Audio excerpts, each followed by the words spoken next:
Hello, Cousin Johnny here. We'd like to thank our sponsors for the Buzzin' with Cousins show. We thank you. Thank you, that garlic stuff. If you like garlic, you're going to love it. Put it on just about anything. That garlic stuff. Tuesday, Alvarado Farmers Market, or go to thatgarlicstuff.com. Thank you. Thank you, I Heart You Candles. Beautiful hand poured candles. These make special gifts. They're fantastic. Call Sherry at 574-9446 or go down and say hello right there on that walkway right in front of Fisherman's Wharf. Thank you, Sherry. I Heart You Candles. Thank you. Fremont Street. Grab and go healthy meals. They're delish.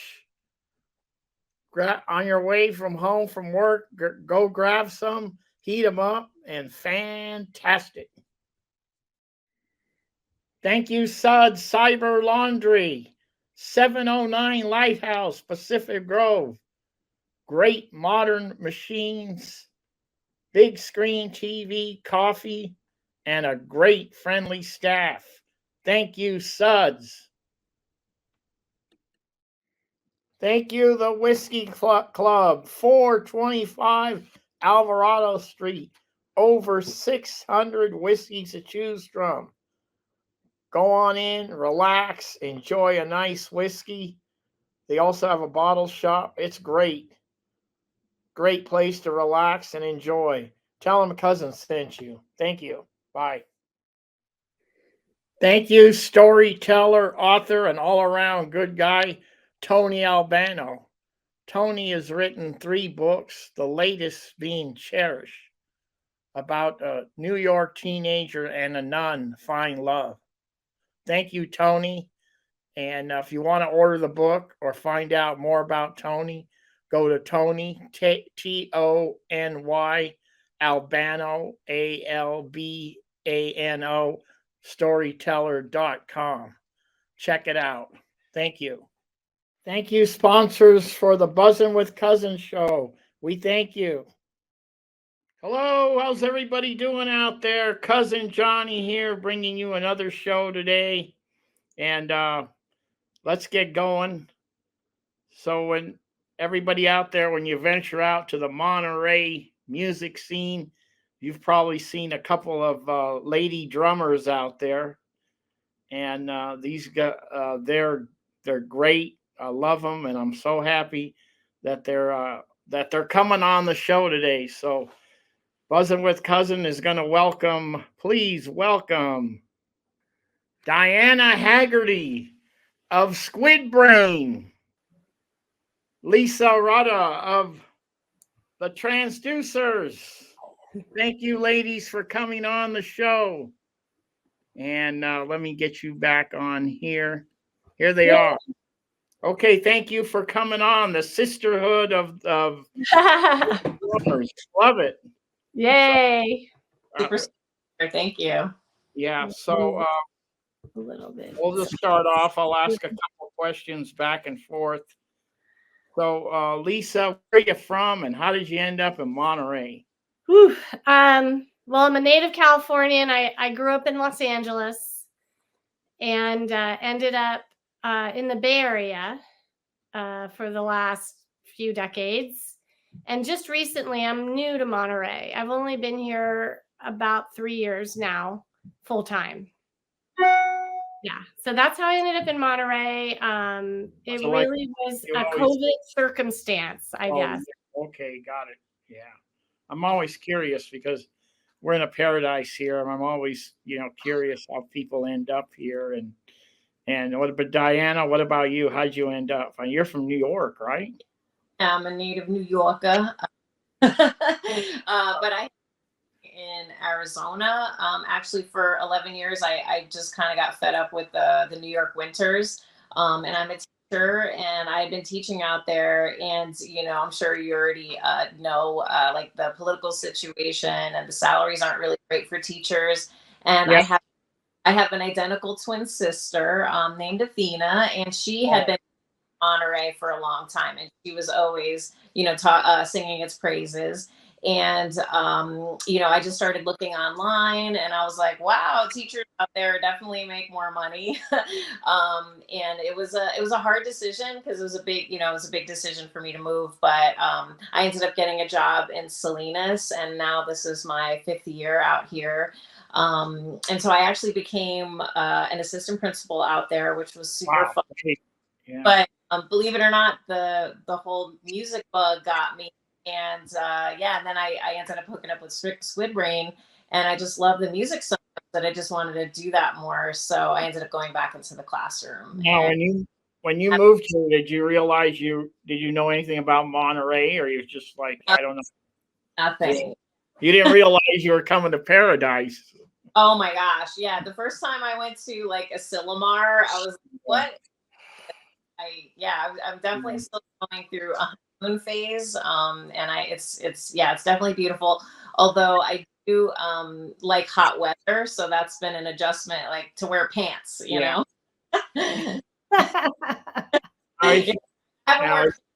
Your sister, is she a drummer too, or? She's a violinist. She does play electric guitar, but it's not really her main passion. But we're a very musical family, so she's definitely a strong player. That's really great. Yeah. And Lisa, how did you when did you start playing drums? Was it? I actually started playing drums pretty late in life. I started my first drumming experience. I actually remember being about 3 years old and pulling all the pots and pans out of the cabinet in the kitchen. And I remember my parent, having a wooden spoon and banging. Perfect. Yeah. But then my parents put me on piano, because back then, and I still think there's some stigma to it today. There's just a hesitancy. I think there's a hesitancy for parents to put their kids on drums. And I always tell them it's a good idea, because you'll always know where they are, because the rest of the game always comes to the drummer. So you'll know exactly where your son or daughter is, and you'll know all their friends. So it's a really good strategy. But my parents put me on piano, which I enjoyed, but I don't know. I guess it wasn't really a passion. I went away from it in middle school, and I never went back to music until I hit my 30s. And I was working with some folks that a couple of them had been almost pro level musicians, and they were going to put a rock band together and needed a drummer. And it was like over a backyard barbecue and some beers. I'm like, I can drum. You can do it. And so they gave me the mandate, go do it. And I just thought how funny that would be. So I did it, and here we are. That's great. Diana, did you like play in the high school band, or how did it come around? I actually have a lot of regret about that. I actually played violin like my sister. My mom, that was like her big dream, to have her kids play violin for whatever reason. So I played classical violin for like 10 years. And then when I got into high school, I just wanted to rock. Yeah. And of course, I met this cute boy who was an amazing drummer, and he really channeled John Bonham. And I just kind of like fell in love with his whole energy and vibe. And I asked him to teach me how to play.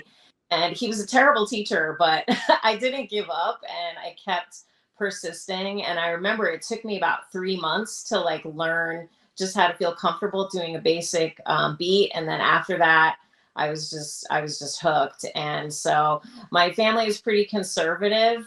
So I still had to play orchestra. They're like, no, you have to orchestra, but they didn't like stop me from playing the drums. And my parents, now looking back, were pretty cool about letting me play in the house. And I totally agree with Lisa. Like now looking back, I'm like, yeah, my parents would know where I was. But I played in actually a heavy metal band kind of later in high school and then into college. And then I had to kind of put the drumsticks down just because I was moving a lot, and drums are really cumbersome, to move. And it was really hard for me to just find a place to play. So I really put my sticks down for a long time, but I always loved drumming. And then, yeah, COVID really kind of brought me back to fall in love with music. And now I'm just like playing nonstop. So Great. It's really great. Yeah. So Lisa, when I've had a couple transducers on here on the show, and they all kind of said that they did some stuff at the Paper Wing Theater. Is that how you got hooked up with them, or how No, did they you- yeah, the rest of the band met through their own music theater folks, and we're heavily involved also in Paper Wing, and I've since been to Paper Wing and all that. But even though my big regret is being from LA, and I never really got into any kind of theatrical hobby or anything like that. Maybe because I was from LA, super competitive. But no, I landed here in COVID, and then somehow it was right before we were really moving here full time. I saw something pop up on my Facebook about a jam, and it was the Tribe in the Sky jam at Urban Lounge. And the Yes. host was going to be Chuck Brewer at the time, and Chuck had it all laid out, and I'm a very detail oriented process kind of person. He's like, we're going to do this and we're going to do this. And if jammers want to come, this is what you do. And I just thought, for when you're coming into a community of musicians brand new, it really helps to like feel like there is something that allows you to step into it versus, hey, I let my friends play, And so I went not expecting anything. I had actually put my sticks down during COVID. I actually took up, I was doing vocals during COVID instead of drumming. So I hadn't played in a while. Although, well, there's a whole nother, yeah, I had just come back from a blues festival, but that was crazy. And I did get to play there, but I went to the jam and literally I always tell the story. I felt like aliens fell out of the sky or something. And I met, I don't know, 100 people in the Monterey Bay. I think I met almost everyone except I don't think Diana was there, but Yes.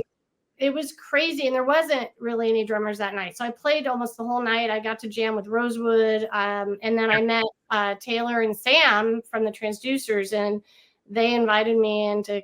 They needed a drum sub at the time. Wow, great. Yeah. Yeah, so that's how I met them, and it kind of stuck. I remember that night when Chuck Brewer was he was the host. I was Were you there. Yeah, he was the Oh. host. I was at the bar having a glass of wine, and the guy next to me kind of, I knew him. He kind of tapped me on the shoulder and says, "Hey, cuz, there's a girl drummer." Oh, wow. You're right. There is. Great. Yeah. So we Chuck is amazing because I walked up to the stage. I didn't see the sign-up sheet. And I am pretty experienced with jams. It's the one thing that I feel very comfortable around. But I said, hey, is there a sign-up sheet? And I recognized him from the Facebook post. And he said, what do you play? And I held up my sticks and I said, I'm a drummer. Yeah. And I have to say that 90% of the time, the reaction I get to that is, really? But what he said was, well, get on up there. Yeah, get on up. So Right. there wasn't any question about anything, and that's just how a lot of the musicians here are. There's, gender doesn't matter. The color of my hair doesn't matter. I think that drummers and musicians are musicians first. Yeah. Yeah. Good. Great. So that was really cool experience. So Diana, so who are these? Who's Squidbrain? I mean, who are these guys? Are they like teachers, or where'd you run into them, or who are they? Well, yeah, but we're very different personalities. Yeah, so quick version, I was in a band with a colleague of mine that kind of just fell apart, and we were sort of at a standstill, and we didn't really know what was going to happen.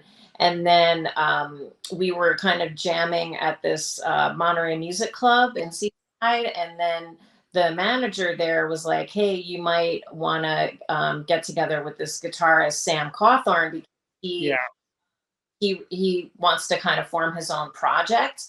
And so we kind of jammed and vibed each other out. I think we were doing like a Soundgarden song or something. And I just remember being blown away by his vocals and his talent.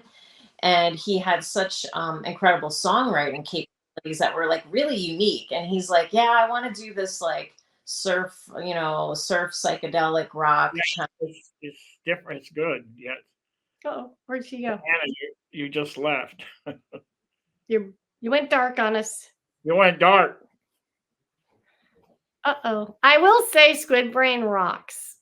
Yeah. One of my favorite bands, and they are. And they do. Yeah. Diana, can you hear us anyway? Yeah. Yikes. Uh-oh. There she goes. Oh, here she comes. Still somehow. But hopefully she comes back. But I love Squidbrain because of how much they rock and how they do originals as well as covers, and they have a wonderful energy. They really do, yeah. Yeah. Now I remember that I've seen you play with the Transducers, and I love the Transducers. You guys really great, love it. Thank you. Then one day I was at oh, you're back. You didn't miss. We were telling Lisa that technology. We love the Transducers here in town, and so I've seen the band quite a few times. And then one day I can't remember where I was, O'Callahan's or somewhere, and they had a blues band, and I look, and Lisa's playing in the blues band. I was going, wow, this lady can play everything. So I enjoy sitting in here and there. I'll sit in with bands if they need a sub, and it's fun. Yeah, so you like no problem. You got right into the blues. Yeah.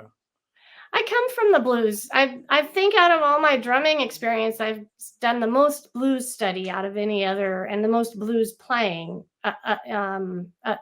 maybe other than the last few years. And I'm very comfortable in that. So getting back to Squidbrain, I was at the what's the event in Pacific Grove? Is Good Old Days. Yes. I'm walking through Good Old Days, and I kind of hear this music, and I stop, and it's really, I mean, it caught my ear, and I'm walking, and then I turned around, I went, and it was really kind of like you said, kind of like a surf rock, kind of electric, and then I heard this boom, boom, boom. I go, who? Powerful drummer there, and that was you. So that I enjoyed that, and so yeah, I definitely I think the band sees me as like bringing a lot of energy, just because quite honestly I'm really happy when I'm doing it, so I really get into it, and I feel like people really like respond to that too. But I really agree with Lisa, like we're just drummers, trying to do our thing. But I do feel like visibility matters though, because it never fails. Every time I play a show, I always have people like young women or older women. It's like everybody, they're like, oh my God, what's up? So, female drummer, it still kind of catches their eye. I definitely think have changed. It really does. Yeah, it really does. But it's really interesting, the feedback I get. It's kind of emotional, to be honest, especially when you get little girls that come up to you. Those are really touching moments, and they're super awesome. Yeah, it's a level of responsibility in a lot of ways. I mean, I don't want to diminish that at all, but definitely want to encourage more and more people, of all genders and to drum. But yeah, seeing the little girls go crazy over it is pretty cool. Yeah, like you said, the pots and pans, and yeah. Well, Lisa, so you guys have played at the Mountain Winery a couple times, right? You've opened up for some bands at the Mountain Winery. That's a great honor there, yeah. it's been super fun. We get to play Adele's Garden, which is a pre-concert show. We played Melissa Etheridge last week, and it was ridiculous. It was so fun. We didn't get to see Jewel because we were loading out at the time, but we heard her, and it was wonderful. We'll be playing the pre-concert show for Postmodern Jukebox August 15th, and we'll be playing the pre-concert show for Kansas in September. So, yeah, I love that venue. It's a little bit of a home away from home for me. I've made some really good friends and stuff there. So it's a fun day. It's a long day when you play there, but it's a fun day. Great. Yeah. So Diana, what's the schedule for the Squidbrain? Yeah, we only have like 2 big things that that are on the agenda right now, but we're going back to Lynx. We just played there, but we have great venue. Yeah, we're gonna be back there on the 14th of September, and then we're definitely gonna do that Ghostland Festival again in November, and I think this year it's gonna be on the 1st and the 2nd, so that should be really fun. We had a great time doing that last year. So Can you elaborate on that festival for people that don't know? Oh yeah. Well, and forgive me because I'm still learning the area too, but it's up in Santa Cruz County in the mountains. I think Brookdale Lodge, where I guess they're kind of renovating it and doing some funky stuff. And it's awesome. They had bands in all these different rooms, and it was just, and Lisa, the Transducers were there. You guys slayed. And yeah, we're gonna be there again. Awesome. Yeah, so we're just getting started. We're kind of budding on the scene. We're working to try to get established. So we really love doing these local festivals. But I was really impressed with like how it was run and just like the wide array of talent that was there. And it was just such a supportive vibe, eclectic vibe. So it's a cool festival to be a part of. Yeah, those people, they really rock and roll in Santa Cruz. They really do. And it's an interesting spot too, kind of hidden away in the mountains. Brookdale Lodge, let me tell you something. I'm talking a million years ago, but it's when you get out, I don't know how it is now, but it was pitch dark. I had a couple drinks and I didn't know when I left there it was pitch dark. I didn't know where anything was. And anyway, I finally figured my way out of there, but it was that was my experience there. But they've had so much really great music there. They've had jazz, top jazz, rock and roll, folk. They've got everything. So it's really great. So Lisa, I noticed that you guys are going to be playing at probably one of the best art and music community festivals called the West End Celebration coming up. Yes. 24th, 25th August. So all you listeners out there, that is one of the best community events in California. So do not miss it. And you guys are going to be on the Redwood stage. I already checked it out. So yeah, we'll be on the Redwood stage on Saturday, and we'll be hanging out. I've gone to West End even when I haven't played West End. It is my favorite. I love West End and I love PG Good Old Days. Those are my 2 faves. Yeah. One thing about West End is everybody is there that in Monterey. I mean, every single person is there. Your 3rd grade teacher, your whatever, everybody's there.